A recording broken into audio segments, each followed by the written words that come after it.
భోజనం డైరెక్ట్గా చేస్తారు, వెంబడే నిద్రపోతారు. అది మంచి పద్ధతి కాదు. కాకపోతే ఏంటంటే రాత్రిపూట మనం పడుకోవడానికి తక్కువ 2 గంటల ముందు భోజనం ఫినిష్ చేసి ఈ విధంగా తాగాలన్నమాట. కొంతమందికి ఇంకా ఏంటంటే మజ్జిగ తాగే అలవాటు ఉంది. ఇవన్నీ పూర్తిగా మానేయండి మీరు. మానేసి ఇప్పుడు నేను చెప్పిన ఈ ఒక్క వేడి నీళ్ళని కనుక తాగుతూ ఉంటే చాలా అద్భుతమైన ఫలితాలు ఉంటాయి. అవి ఎలాంటి అనేది ఇప్పుడు చూద్దాం. ముందుగా రాత్రిపూట ఈ విధంగా ఉష్ణోదకాన్ని అంటే వేడి నీళ్ళని తాగడం వల్ల ఏమవుతుందంటే దీపనం అంటే అగ్ని దీపనం అంటే మనకి జీర్ణశక్తి, ఆకలి శక్తి బాగా పెరుగుతుంది అనమాట. ముందేమవుతుందో ఆకలి పెరుగుతుంది. కొంతమందికి ఉదయం లేచిన తర్వాత ఏమాత్రం ఆకలి ఉండదు. లేదా రాత్రి పడుకునేటప్పుడు ఏంటంటే అంతకుముందు తినేది కూడా జీర్ణం కాక కడుపు ఉబ్బరము, లేకపోతే కడుపంతా ఏదో ఇబ్బందిగా ఉండడము, అనే సమస్యలు ఉంటాయి మనకి. సో దీంట్లో ఏమవుతుందంటే దీపనం అనేది ఒక అద్భుతమైన మనకి ఒక థెరపెటిక్ యాక్షన్ జరుగుతుందన్నమాట. అంటే వేడి నీళ్ళు తాగడం వల్ల ఏమవుతుందంటే మనకున్న గ్యాస్ట్రో ఇంటెస్టైనల్ సిస్టమ్ అంతా కూడా మనకి అక్కడ ఉండే రక్త ప్రసారం పెరుగుతుందన్నమాట. ఈ వేడి నీళ్ళ వల్ల పెరగడం వల్ల ఏమవుతుందంటే అక్కడ గ్యాస్ట్రిక్ జ్యూసెస్ అనేవి చాలా స్టిమ్యులేట్ అవుతాయి.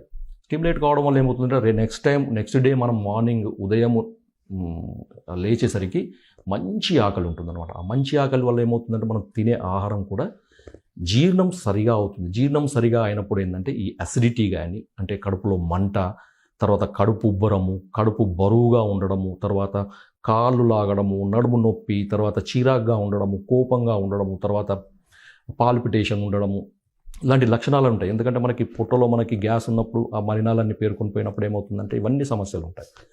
రెండవది ఏంటంటే ముఖ్యంగా శ్వాస కాస అంటే ఈ రెస్పిరేటరీకి సంబంధించిన సమస్యలు ఉండేవాళ్ళు, అంటే మనకి అలర్జిక్ బ్రాంకైటిస్ కానీ, ఆస్తమా కానీ, లేకపోతే లంగ్స్కు సంబంధించిన, ముక్కుకు సంబంధించిన, గొంతుకు సంబంధించిన, అప్పర్ రెస్పిరేటరీ, లోవర్ రెస్పిరేటరీ ట్రాక్ట్కి సంబంధించిన ఎటువంటి సమస్యలైనా ఉండనివ్వండి.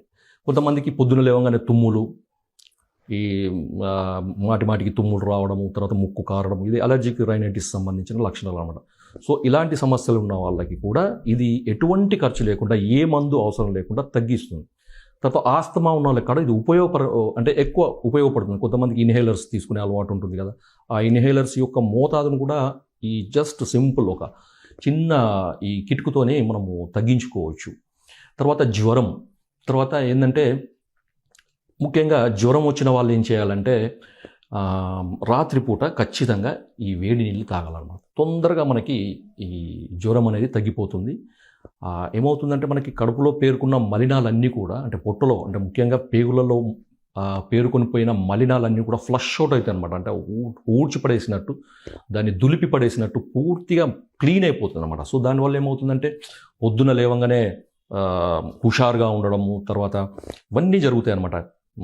మనకి ఈ వీక్నెస్ లేకుండా కొంతమంది లేవంగానే మళ్ళీ తినంగానే పడుకోవాలనిపించడము, లేచిన తర్వాత కొద్దిసేపటికి మళ్ళీ నీరసంలాగా అనిపించడము, రెస్ట్ తీసుకోవాలనిపించడము, ఎక్కువ పని చేస్తే తొందరగా అలసిపోవడం, తక్కువ పని చేసినా కానీ తొందరగా అలసిపోవడం, ఇవన్నీ ఉంటాయి. దీనివల్ల ఏమవుతుందంటే ఈ రాత్రిపూట నీళ్లు తాగడం వల్ల ఈ అలసిపోవడం అనేది, మీరు ఎంత పనన్నా చేయండి, అలసిపోవడం అనేది జరగదు.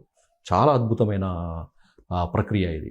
ఇంకొకటి ఏంటంటే మేధోహరం అని చెప్పారనమాట. రాత్రి నిశి ఉష్ణోదక పానం వల్ల మేధస్సు అంటే ఫ్యాట్, అధిక బరువు ఉన్న వాళ్ళకి ఇది ఒక మంచి కిట్కు అనమాట. మంచి చిట్కా అనుకోండి. ఇది ఆయుర్వేద ఒక సూత్రం అనమాట, ఆయుర్వేద చికిత్సా సూత్రం ఇది. మీరు వెయిట్ తగ్గాలనుకునే వాళ్ళు ఖచ్చితంగా ఇది చేయండి. మీరు ఇతర రకాల మీరు ఎక్సర్సైజ్ చేస్తున్నారా, లేకపోతే డైటింగ్ చేస్తున్నారా, లేకపోతే ఇంకేం చేస్తున్నారా అనేది మీ ఇష్టం. కానీ ఖచ్చితంగా మాత్రం రాత్రిపూట ఎక్కువ వెయిట్ ఉన్న వాళ్ళు ఇది తాగండి. తాగడం వల్ల ఏమవుతుందంటే మేధోహరం కూడా అన్నారు. అంటే మేధస్సును అంటే